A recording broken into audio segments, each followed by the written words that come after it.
Hey, welcome. This is Chris, and welcome to the start of what should be a very interesting and different new project coming up, which is going to be the Yoshitaka inspired Final Fantasy V mid project.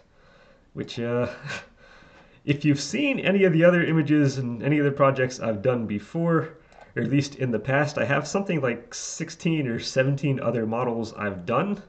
And they've all primarily, if you see on the side, been done out of clay. We have Cat over here. We have a Tali that we've done. I have a Realm that we've done over there. If you follow the channel, you saw the Bang Shishigami project. And you've also seen the Kai Shulin one, which I just finished a couple weeks ago. So this one's going to be different in that this one, really, this is good. Be patient on this thing. I have a whole bunch of tabs and stuff opened here. We're going to be going back and forth between a lot of things, but yeah, if we come back to this, really the only clay portion that's going to be presented on this model is going to be Mid himself, while the rest of this is going to be pretty much made out of wood. So it's going to be a very different type of construction technique, and just like I did on the Kai Shulin one, we're just going to use this session as a planning tool for how we're going to approach this project, and then next session we'll actually go and start the building phase. So first off, if you remember both the Bang one and the Kai models, when I did those, one of the nice things with those is they had a lot of reference material I could use. You had Bang as the fighting game character, you have Kai as the kind of the soldier character. There's a lot of concept art, there are a lot of actual in-game images you can go. There's a lot of stuff you can go off of. This is a Super Famicom game, so the in-game images are like 16 by 16 sprites. We can't use those for anything. And as far as the concept art goes, Amano only did 2 images for him. We have the images I've just been showing on the splash page. We have this, which we're going to be basing it off of. While on the other hand, we have this. And that's it. That's all we have to go off of. And quite frankly, this image here is probably the least important part of the entire project. The Mid himself is just like the details added on in the end. The main project is going to be the rest of the thing. So, yeah. So I'm going to go jump into my good old friend, the MS Paint. So you know this is going to be a great session because we have MS Paint going on here. And we're going to go over, I've identified about 6 target areas that are going on with this project. We're going to go over really quickly each one, how I want to approach them, and kind of what order I want to do these things, and just basically go over the whys of what we're going to be doing, what we're doing to make all this stuff work. So the first one before I go into that, that's going to be our big friend here, the sphere. And as we come into our paint, do I have things that can draw? Hey, we got stuff that can draw. Now I've tried doing every color on here, and no color really works well on this image, so we're just gonna deal with this. Maybe for you we'll go with the dark blue. But as it pertains to our friend the sphere, all I'm going to need to do on that, actually I didn't need to go to paint for that, I can just bring this up, is we're going to, thankfully in the game there are 3 separate world maps. I'm going to probably do what I can to transplant at least one of them onto here. The image they have on the side, that didn't help. If you actually look at that, for the concept, it looks like it's an image in the bottom left there of kind of South America going. Well, again, the concept art is done before the game is made, so we're not making the Earth globe. Our goal is going to make the actual world of Final Fantasy V, transplant it on here, kind of carve down the ocean part so the continents themselves are up, maybe give the mountains a little bit of something going on, but kind of do just kind of a rough, it doesn't need to be super neat. Again, this is based off a concept, so if we can get just a concept thing going, we're going to get a globe actually transplanted onto here. However, when it comes to the painting phase of that, as you can see, one of Amano's strong suits is color. He directs your eye to certain areas on there. So when we actually make this globe and paint it, it's probably going to look like a gigantic muddy mess in the end. But so for a while until the figure is actually put on, it's probably not going to look particularly great, like on its own. But when we come to the finished product, this should wind out pretty good. As for part two, as you can see, we have all the planets and whatnot going around. We have the wires going around. Now, if I were, say, a metalsmith or something, like a tinsmith, or I knew metalwork, this could probably be phenomenal and look great. You know what? If I'm on here, I might as well show this on the end. It makes life easier having that there and keep switching back and forth.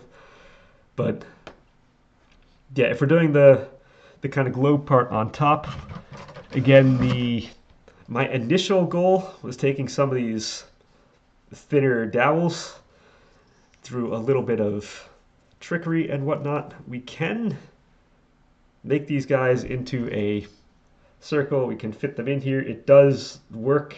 There are ways to make this a little bit stronger than just trying to bend a piece of wood.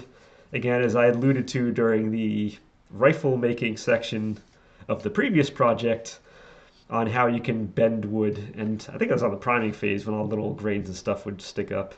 But if you apply heat and moisture to these, you can bend them more easily, and then when you take the moisture out, it should help hold to keep the form that it's in. In theory, I know how to do this stuff. I've never actually done it before. So this one's going to be a learning process. If that works, that's great. If that doesn't work, I'm looking at this, I can still do them out of the metal. The metal is the natural coil that it comes in is actually pretty dang close to what we need. So I could always do those sections out of metal and like Rust-Oleum paint them, like kind of do a Rust-Oleum kind of primer kind of on them, and then I can paint them up again nicely afterwards. So I do have a fallback if this doesn't work. But that said, even if I do those, the globe itself has some weight. It's going to, if I don't structure this correctly, it's going to crush all the planetary stuff going on the side. So we're going to need to add some structure to this to make it all work. So going back to our paint. All right, are we here? Are we drawing stuff? Hey, we're drawing stuff. So coming back on here, one of the nice things I can see from this is in addition to like these loops that are going around like over here, there are other ones that just kind of go up and stop. You can see right there, that goes up and stop. Down here, it kind of goes down and stop. So we're going to have, in addition to the loops, we're going to have several like either metal dowels or wooden dowels come out like that and come to a planet. We can also have them come straight down into this base here to kind of hold it onto that. So we're going to have a little trickery with the dowels going on. Some, like I said, some are going to be decorative, and being as some will be decorative, that will cause the ones that are structural to be a little more hidden in the end. So it'll make it look and feel correct. As for part 3 on here, I'm going to call the surface of this walking thing kind of our step 3, in which case we don't have any visual whatsoever what that looks like. So just to kind of add a little bit of visual interest to this, I think rather than have that kind of carpeted area just be a nice flat thing, I'm looking more like a mattress look. I can carve that kind of image down into the top, and that'll give a little bit of visual interest in that portion. Although you're not going to see much because again, Mid himself is sitting. Hold on, I'm pointing with my mouse. That's not helping you. Mid himself is going to be sitting and kind of covering a lot of it. The book pile here is going to be sitting and covering it. So you're not going to see much of it. But for what you can, I want to add a little bit of visual difference. And then as we can see coming off, we have these little kind of tassels that come off the side. So we're going to have to add those, and that's going to look nice and good in the end. So in addition to that, we then have the platform itself, which again, I'm gonna hop off of this. Well, actually, before I said, the platform itself comes in 2 parts. We have one upper kind of part up here, and then we have a lower part that kind of goes down there. That was a really bad circling, but hopefully you can kind of see what I'm going for on that. And the nice thing with that is it just so happens that to make the scale match my other models, the top and bottom portion are each about 3/4 of an inch thick, which As a builder, there's certain numbers we love to see. If you're framing, you want everything to wind up on like 4 foot, 2 foot, 4 foot, 8 foot sections. Because when you buy plywood or sheetrock, they come in 4 foot by 8 foot sections. So you get that, you line it up, they can go bam. You go stud to stud, stud to stud, stud to stud. It all works perfectly. When you go down into this kind of world, the more kind of carpentry world, we come down into, let's say, this scale. If you get 2x material, say this is a 2x8, but if you like 2x4, let's say we have our 2x8. A 2x8 comes 7¼ inches by 1.5 inches thick.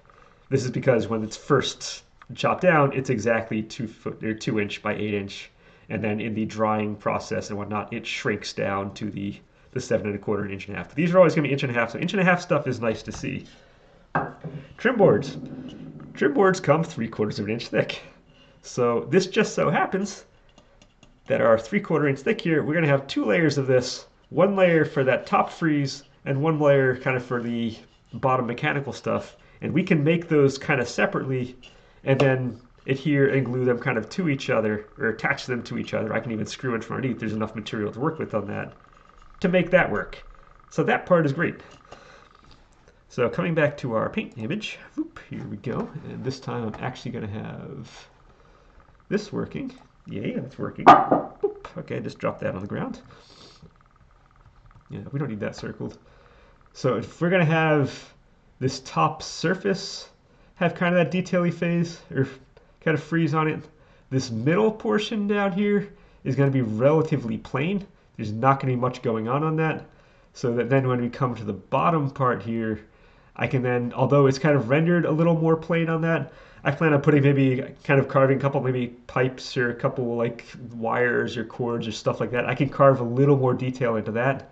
So that way this upper freeze, this upper portion reads different than this middle portion, reads different than this bottom portion. So from a visual standpoint, there's going to be a variation between all three of those, and it shouldn't be as muddy. Even though the colors are kind of muddy in there, from just a visual standpoint, it's not going to be as muddy. That said, there's a potential that I'm not sure how this globe actually sits into this bottom part. So we're going to be making this one up as we go, because it doesn't work. What's on this drawing does not work in real life. So best I can figure is what we have on here is when he drew this particular detail, he kind of solidified this area. So we could have 1 or 2 wings that kind of come up and hold everything together. I'm not sure. But in terms of carving down into here, I'll probably carve a little kind of base into this top piece that then I can drop the globe down into and have it, like I said, I'll have the dowel that goes down from there into the base and then just kind of drop that. And we'll just have like a bowl-shaped depression in here with maybe a little kind of freeze detail on the side to kind of end this kind of carpeted area over here as it gets into this kind of depression area down there. But we're going to figure that out once we kind of figure out the circumferences of both the globe and the orbit of all this stuff. So I need to figure that out first, and then we'll figure out this kind of detail as we go. And that said, even if I don't feel like this one post in the middle is going to be enough to hold it, I can do this one detail there. Or if I want, I could go and grab out and have maybe like a crane kind of thing come from the top. It would kind of be in character. It would add a little more weight to the back end, which is kind of what this wants. We don't really want to add more weight to the front because this has this nice kind of flow up where it starts low and kind of goes up. So I don't really want to be adding more to the front side here. If anything, I might need to add more to the back side. I'm hoping you can see the cursor on here to make all that work. But again, we need to get the circumference of all of this stuff first. That said, I could be making this sphere out of styrofoam rather than wood, and that would make structuring the entire, not just this as it sits into the cradle, but the entire thing as it sits into the legs, a little easier to work with because that would have a whole lot less weight. This probably weighs about 2 pounds or so right now. I'm kind of feeling it. So there is some weight to this thing. The reason I want to do wood is I don't have that much experience working with wood in the carving sense. I work with wood a lot at work, but not really as a carving thing. So this is, again, this is more of a test bed for me too. The more practice I get carving on here, the better I can do in future projects I want to do it. So I'm making more work for myself doing it out of wood rather than out of styrofoam. But in the future, I'm hoping that's going to pay dividends. Now, what that means for this is, like I said, this has some weight. And going back to our paint image, that's going to make this whole thing extremely back heavy because now our center of gravity is going to be over here. And as you can see on this, we have the 2 feet in front. We have 1 foot right here. We have 1 foot over there. We have a foot on the ground over here. And this foot's not on the ground. So if we're looking at this from top view, let's say we're going to be something like this. We have 1 foot down there. We have 1 foot over here. We have 1 leg and kind of 1 foot down there. And this leg really isn't hitting. So our triangle of support on this, or our center of gravity, what it wants is to have our center of gravity somewhere inside this triangle. What we have is this big old globe, and our center of gravity is going to be probably somewhere down here. So how do we fix that? We fix that by, I can take out some of these images. We can keep that. Now, those are just the feet on the ground. If we go back to the original image here, we do have this ball kind of on the back leg here. That's also kind of touching the ground, so we're going to have that touch the ground. And if we follow this leg out in the back as it comes up, we can put another ball on the ground back here, and then just have the foot itself raising up. So what that's going to wind up doing for us on this diagram is now we're going to have solid support back here, and we're going to have a little more support there, and then the leg's going to come out back. But our support's now going to be down here. So now we have, it's technically 5 points of contact because this has 2 points of contact there and there. But in effect, we now have 4 points of contact where as long as our center of gravity falls somewhere in there, we're fine. And so if our globe comes in and we have a center of gravity is now here, once we add the globe, we're structural. We're golden. I just made a very awesome hand gesture, which you didn't see.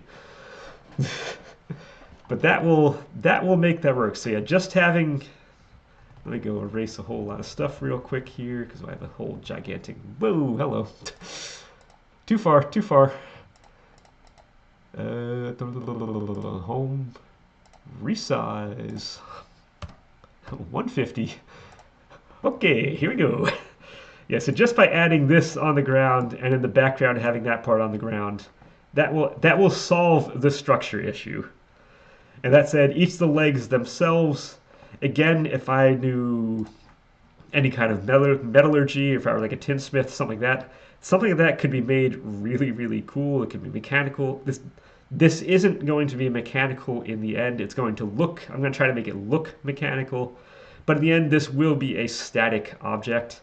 So I'm going to be carving those leg sections out of individual pieces of wood as well.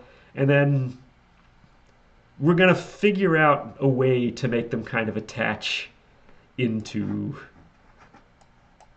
we're going to find out how to make it kind of attach into this area. I'm not sure on the detail. That's going to depend how we make this portion, how we make the mechanical portion on the bottom. And then once those are in, I'll find a way to kind of make that work in the end. But yeah, I feel like in the Kai model, when I did this video, I kind of had a real game plan how I was doing everything. And I have a game plan how to solve most of these problems. But a lot of this project is going to be figuring out as we go, because as we do certain details, they're going to affect the next section in line. Then once we figure out those details, it's going to affect the next. So I have a general consensus of what we're doing, but a lot of this is going to be learning on the job.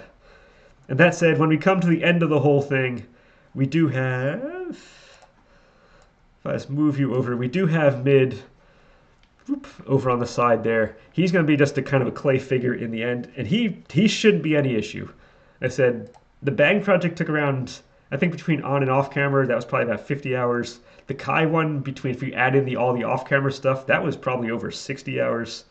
I think in total, mid, I don't think is going to go much more than say 10 to 15 between modeling and painting combined, because his scale is, rather than be like a 10-inch tall figure, he's now going to be like a 5-inch tall figure, and that makes a huge difference on time in just getting that done. So he's kind of more the detail on the end. So up until he goes on, this is going to be a very muddy looking paint job. Again, when I do the globe, I'm going to be doing the globe first, and because it's wood, I'm going to make the globe and I'm going to paint it. We're going to make these kind of outer things and we're going to paint them. We're going to make the platform and we're going to paint it. We're going to make the legs and we're going to paint it. So unlike doing all of the construction first and all of the construction later, we're going to be doing a mix. Any given session, I could be doing any given discipline pretty much. So this should be an exciting series coming up. I have no idea. This could be if this works, this could be really, really cool. If this doesn't work, this could be a gigantic train wreck. I have no idea how this is going to turn out in the end. But I have high hopes. Like I said, I've wanted to do one of these types of projects for a long time. And sometimes just dive in, do it, and we're just going to see what's going to happen. It should be fun. Again, we're going to start this up next session. So I'm going to be signing this off right now. I have high hopes for this one, but we're going to see. It should be fun. Stay tuned for it. And yeah, next session we're gonna go ahead and make the world, or at least start. I don't know how long it's gonna take. We're gonna at least start to make the world, and then we're just gonna go from there. So hang with, should be fun. I'll see you then. Enjoy.